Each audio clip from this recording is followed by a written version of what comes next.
At a point in time, the humans in the world discovered abilities within their souls and begun to manifest it.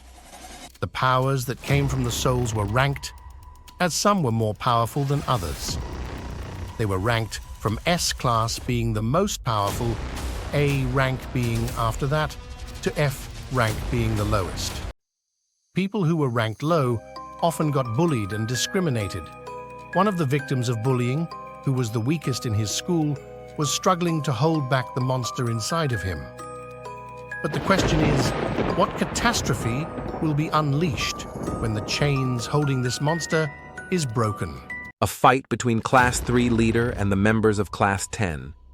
The Class 3 leader manifests his power and uses an axe to strike Ken of Class 10. Ken uses 2 rods made from his power to block the axe as his knees go down, barely blocking the attack. Ken calls out to Eric and F rank to help as Eric refuses to fight. The Class 3 leader defeats the rest of the members and wins. Ken and his boys bully Eric after the fight and blame him for their loss. Ken throws a punch when Eric dodges. He is chased and surrounded by Ken's boys. Ken kicks him in the gut and Eric falls to the ground. The others stomp on him when the teacher named Nam comes into the class. He says that the government has made their school into a military one. He gives ranks to the students and calls them sergeants. Eric doesn't receive one and tells this to Nam. Nam says that Eric is the weakest and that he is just a trainee. He also says that if Eric doesn't move from F rank, he would have to transfer to another school. Nam says that a fight has been organized between the third-year seniors and Pen's team of Eric's class. Pen is shocked that he would have to battle the third years when his mates make fun of him. With Eric in his group, he goes to him and belittles him. He then smiles, telling Eric to be his shield. They get to the arena, and we see that Pen had placed Eric in front of him. Nam says that the fight will be fought for 5 minutes, and if the bracelet on a member's wrist is destroyed, that person is automatically eliminated. The leaders are introduced to each other, and the leader of the third years, named Seth, is seen. The fight begins, and Pen runs away with Eric. His team members are being surrounded by the third years. A female third year named Diana kicks one of Pen's mates. Seth slams another to the ground.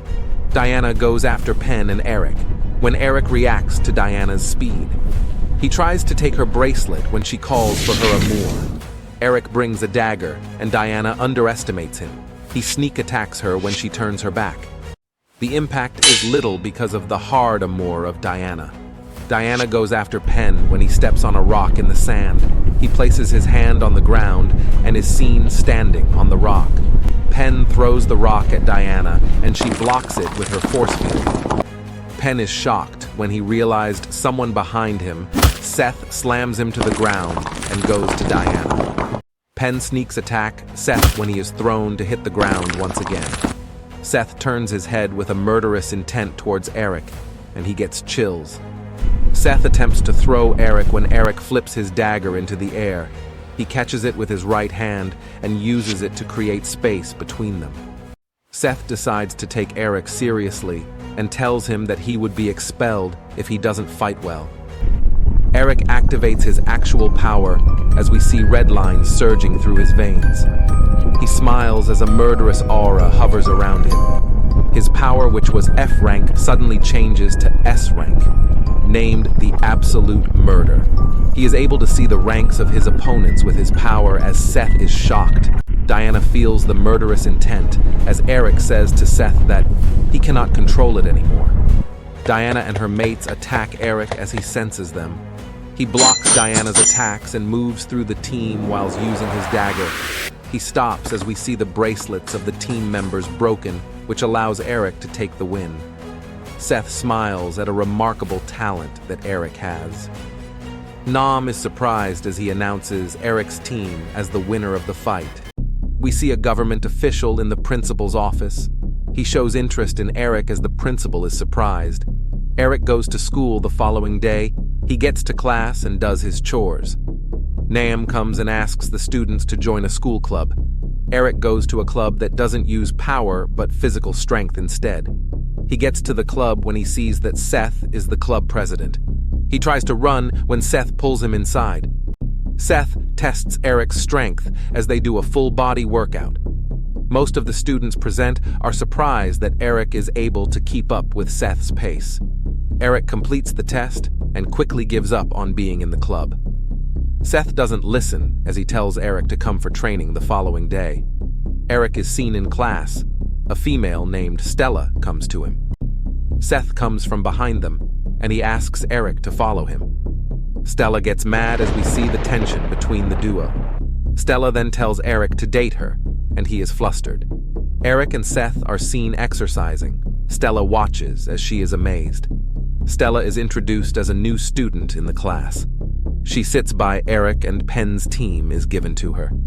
She introduces herself as a member of the White Jade family, one of the most prominent family in the country.